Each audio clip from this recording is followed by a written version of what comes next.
Programang ito ay rated SPG, striktong patnubay at gabay ng magulang ang kailangan. Isang malaking gulo nga ang magaganap sa pagitan ng dalawang sindikato na Red Phoenix at mga Montenegro.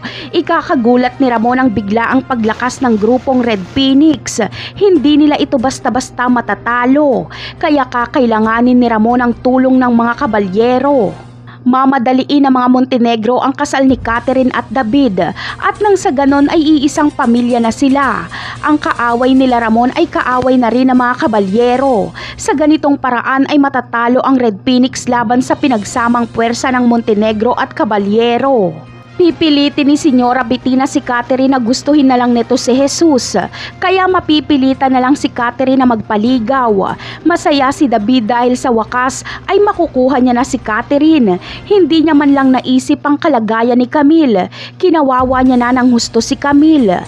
Pero hindi pa man nagaganap ang kasalan ay darating na ang karma ni David. Dahil welcome siya ni Don Facundo na puntahan si Catherine sa bahay nito, ay pupunta nga si David at dito ay makikita siya ni Tinding.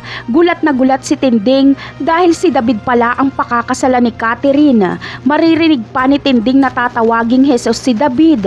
Ito ang karma ng kawalan ng respeto ni David kay Tinding dahil si Tinding ang magbubunyag sa tunay niyang pagkatao. Napakarami pa nating dapat abangan sa mga susunod na episode. Paalam!